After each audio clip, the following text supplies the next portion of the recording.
Welcome to Stuff and Whiskey. I'm Josh. And I'm Erin. And today we're doing a tasting between Stagg Jr. and George T. Stagg. Do they live up to the hype when we don't know what we're tasting?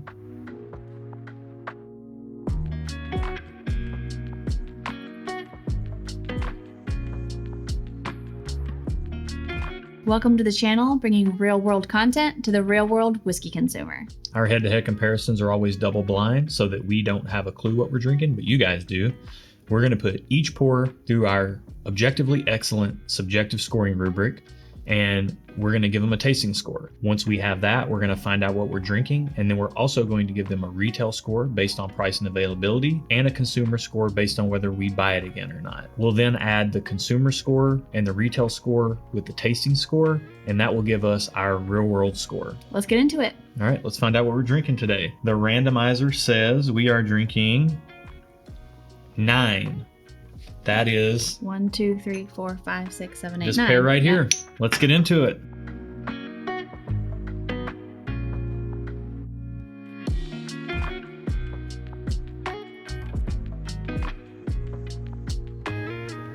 I always just smell alcohol at first. Like It's reminding me of apple juice right now. I'm getting a straight up apple juice nose, like Welch's apple juice. I feel like my nose needs warmed up. I'm never good at smelling right away. Oh, she got a kick. I'm not getting a lot of proof on the nose. I'm just getting a lot of apple juice. I didn't get a lot of that on the nose, but she's a spicy broad. Yeah. Oh, that is very interesting. I don't know what I'm tasting. So I got nothing but apple juice on the nose, but as soon as it hit my palate, there's like this cinnamon dance, like on my mid palate that I think of, like when certain things hit, and it just feels like almost like pop rocks going off. I can get the pop rocks because the top of my mouth, the roof of my mouth is kind of tingling. Yeah, but I'm not getting candy sweetness like hard candy like pop rocks. I'm getting cinnamon, just a ton of cinnamon and vanilla. I'm not getting any of those flavors, but I'm getting the like tingling on the roof of my mouth. It definitely envelops the palate. I still don't get any smell. Is my nose working? I feel like this is what I'm gonna have to come back to after drinking this, because right now, wow, I just get the tingling on the roof of my mouth and nothing else. I'm getting the cinnamon and oak, just a lot of oak on the back end. It wants to lean a little bitter for me, but it's just a lot of cinnamon, a lot of vanilla, a lot of oak. So glass 1, very interesting. Let's get into glass 2.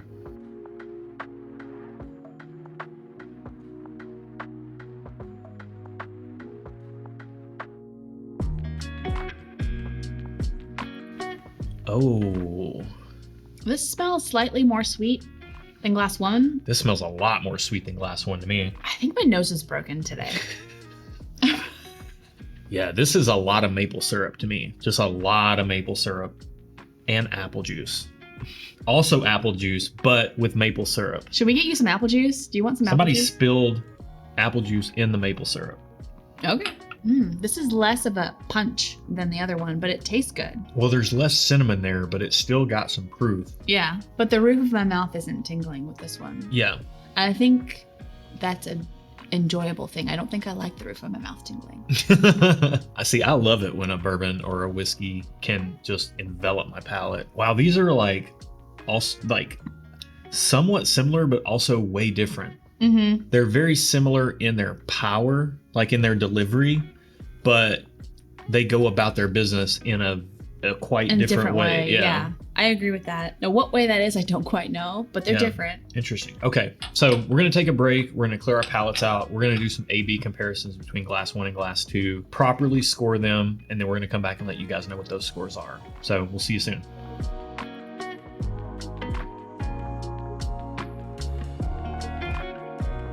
For tasting scores, we use a super simple thumbs up system based on 3 categories: nose, flavor profile, and experience on the palate.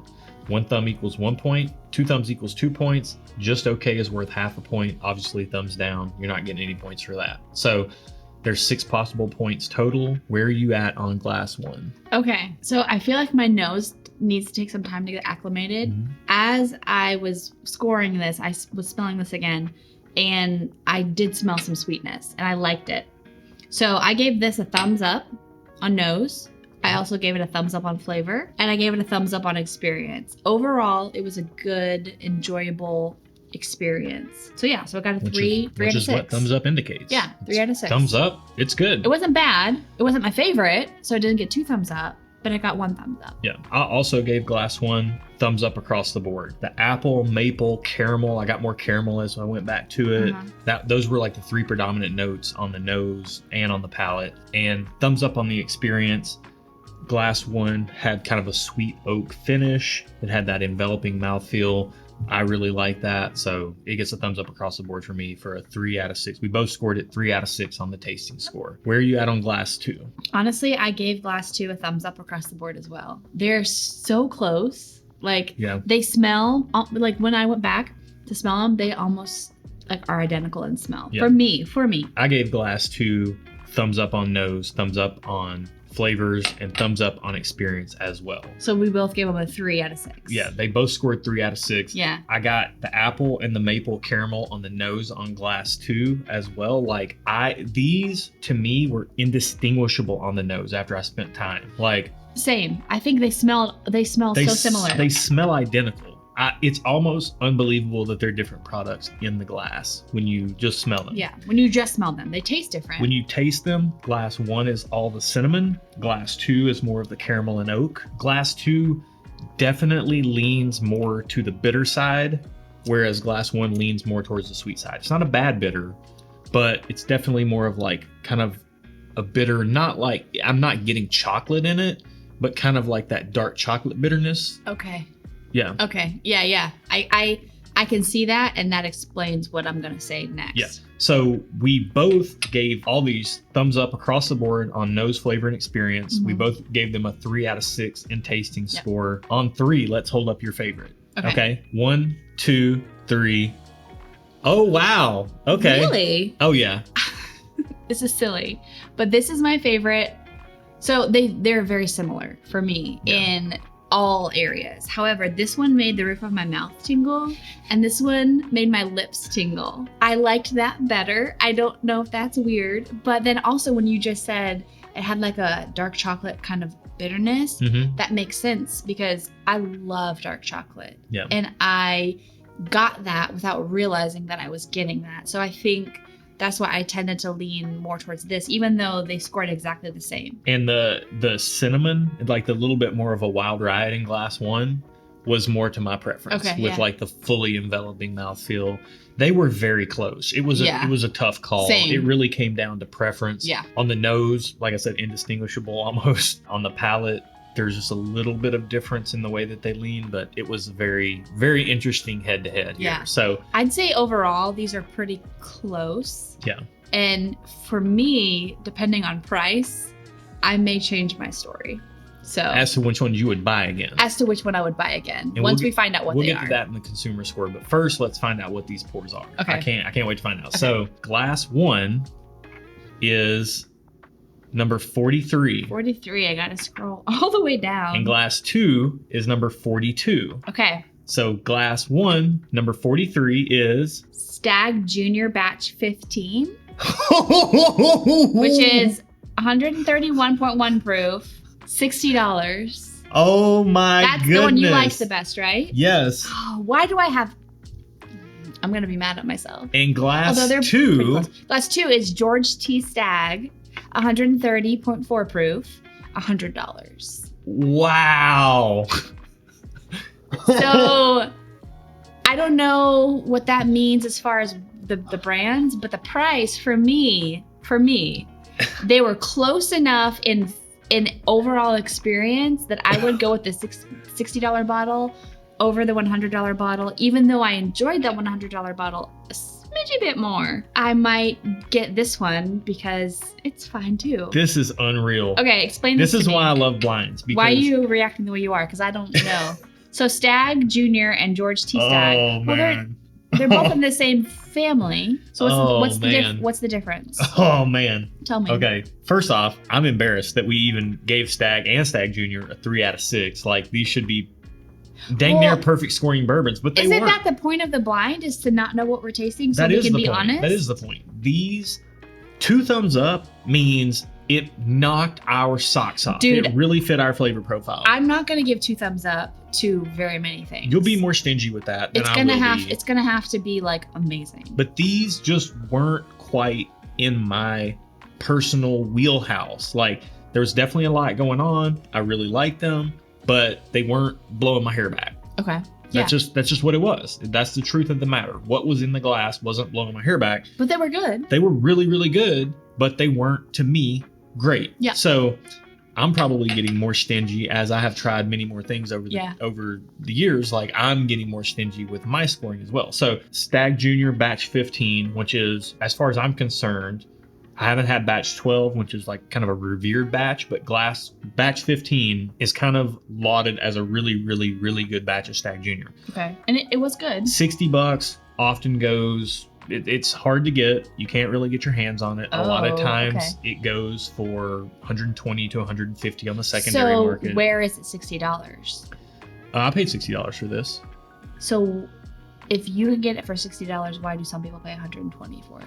Because they don't shop at the same store. They're not loyal to that store. Okay. Or they just don't have a connection. So we have this is like a get it from both of the, first off, Stag Jr. 15. Any Stag Jr. is a get it from the back product. They're not just putting this on shelves. Okay. Without marking it up to crazy high prices. But if you have a store you shop at, you're loyal to, you've got a hookup, whatever your situation, you can get a Stag Jr. for $60 to $100 in fair pricing. Okay, so can we pause real quick? Yep. So we have this as a $60 bottle, but Yep. this could also be a $100 bottle, which is the same as Well, Glass 2. Glass 2, George T. Stag, I got this on a lottery from a store. It's $100 retail, or suggested retail price is $100. Okay. The store I got it from, in the raffle, marked it up to $109.99. I was happy to pay that for a Buffalo Trace antique collection, which these are the same basic product. So it makes Buffalo sense Trace? as to why they smelled the same on the nose. Both from Buffalo Trace, both Stag profiles. This Interesting. one's just been aged a little longer. Glass 2 goes for about $600 to $650 on the secondary market, because unless you win it in a lottery for retail like I did, you're not getting your hands on this without paying over $600 on secondary. You've got to be kidding me. I'm not kidding you at all. I would goes never pay $600 for a bottle of whiskey. This goes It's meant to be. That's meant to be consumed. But hold on, but you like this one better. I did. And you know what's funny? This is what I realized earlier. We've done a few of these head-to-heads now, and I tend to like the ones that cost more money. But you're not willing to pay. But more I'm money not for willing them. to pay more money for them. Like You're a little bit of a tightwad, Out of the two of us, I'm more of the tightwad. and I'm That's more fine. the spender. I like to say frugal. That's fine. He likes to say tightwad. I'm okay with it. My tastes tend to, for whatever reason, go towards the ones that have cost more money. But these are so close. I'm stunned. That if this was a $600 bottle, if the only way I could get this one was pay $600 for it, there is no way on this earth I would ever pay $600 for this. See, here's the I'd thing. pay $100 for this instead of paying $600 for this. You'd probably even pay retail $60 for this before you pay $100 Oh, for that. absolutely. Now that I've took a drink of Stag, the 2020 George T. Stag, now I feel like, I'm like, oh, that's so good. No, but that's Because it's influencing me. The yeah. brand and the cachet behind the product is Absolutely. influencing me. But when I was tasting it totally blind, it was really good, but it didn't completely blow me away like you would think a Stag would, like you would pay $600 for a bottle of. There's no way. I would pay $600 for many more things, and that's just me. And I said I like Stag Jr. better. Yeah.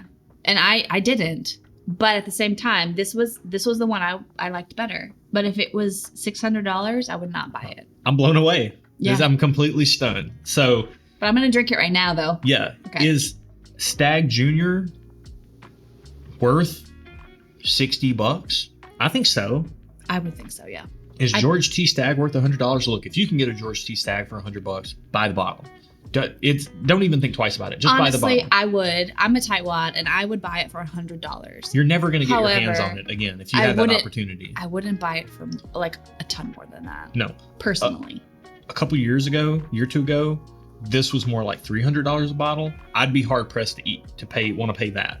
If it's your very No way. first Buffalo Trace Antique Collection bottle and you want to have a George T. Stagg and have that experience, by all means, if you want to blow the money, have at it. But once you've experienced that once, like I won't, now that I've got a Stagg, I won't go out of my way to buy another one. It's good though. It is very good. It's sad that it costs so much money to get it Yeah. if you don't get it through a raffle or through a connection. Like it's very sad because I feel like this is a very good and enjoyable whiskey. Yeah.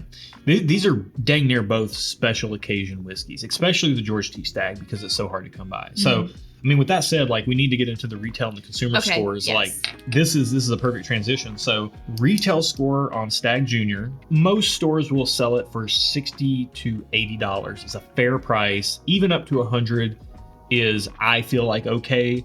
Once they start crossing over that threshold, they're getting into the price gouging territory. So on secondary, would it be? neither of these are available. This is almost unobtainium. Okay. George T. Stagg is almost unobtainium. Stagg Jr. is very difficult to get your hands on. I'm going to give Stagg Jr. on retail score based on value and availability. I'm going to give it a just okay. I'm going to give it a just okay as well, honestly, because I would pay $60 for it, but I personally wouldn't pay $150 for it. Now, that's just me and my preferences, and I would pay $150 for something else probably before I would pay $150 for a bottle of whiskey.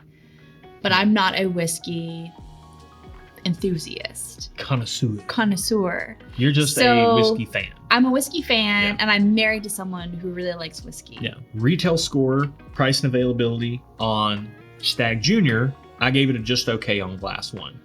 Retail score, price and availability on glass 2, $100 retail, unobtainium unless you get it in a raffle. But you could buy this almost any day on secondary for $600. I would not to $650. I would not pay I would not pay $600 for it. I would give that a thumbs down. I have to give George T. Stagg a thumbs down on retail score. Like I can't. It's not $600 is a boatload of money. And I want to say, for most people, $100 is a decent amount of money. Yeah. Like I'm not just walking around throwing $100 out to people. It's not chump change. So even at $100, it's good. And this is me. Like I'm such a tightwad.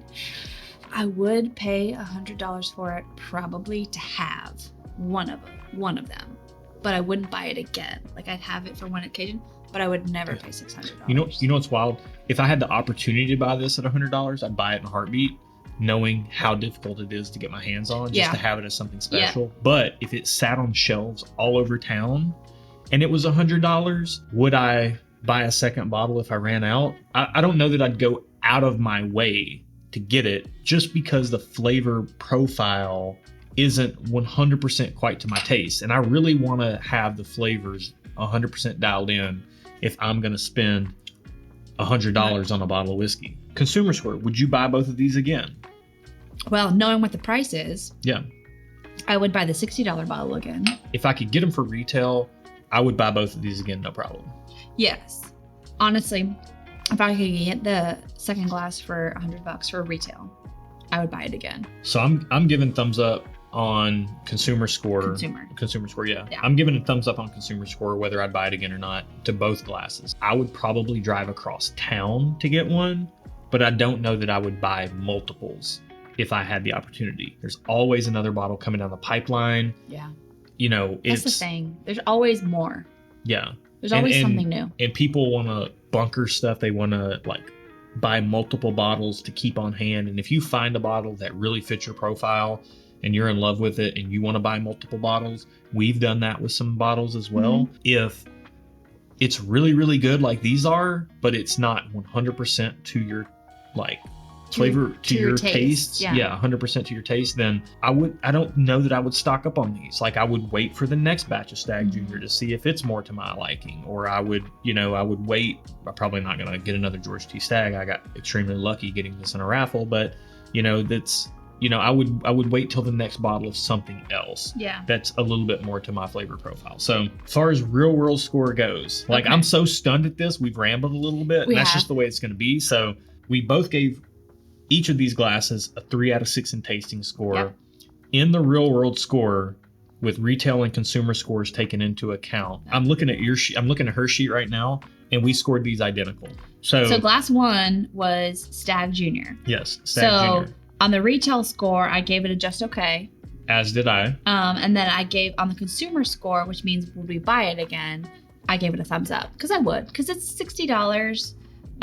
It's not like the cheapest, but it's not the most expensive, and it was good. So I would buy it. So that ends up being a 4.5 out of 10. George T. Stag, we both gave a thumbs down on retail score because it's unobtainium, and if you do find it, you can find it all day at $600, but you're not going to get it. No, bro.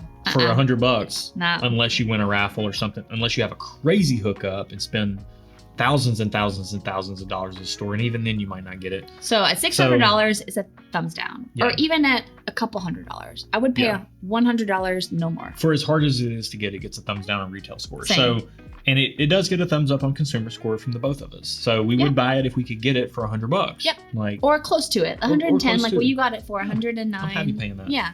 So that puts George T. Stag at a 4 out of 10. Now, based on, like you said, based on taste, you preferred George T. Stag. I did. But because of the price difference and the availability difference, Stag Jr. wins out for you. Stag Jr. won out for me before I even knew what they were. Yeah. This was so incredibly close. Yeah. For the fact that one of these goes for as much as 4 or almost 5 times as much as the other one on the secondary market, and is also insanely difficult to get your hands on. Like, this is to me, this is stunning. Like, I knew this matchup was in the blind pool for us to draw at some point. Yeah. These didn't jump out to me as being what they were. I also don't try to think about what's in the glass. Like, I really try to just focus on what I'm experiencing rather than figuring out what's what. I thought when we did run across this matchup, whenever that may be, that the differences would be more apparent and what they were would stand out more. They were very close. They're really, really good whiskeys, but they didn't blow my hair back. They didn't blow your hair back. Yeah.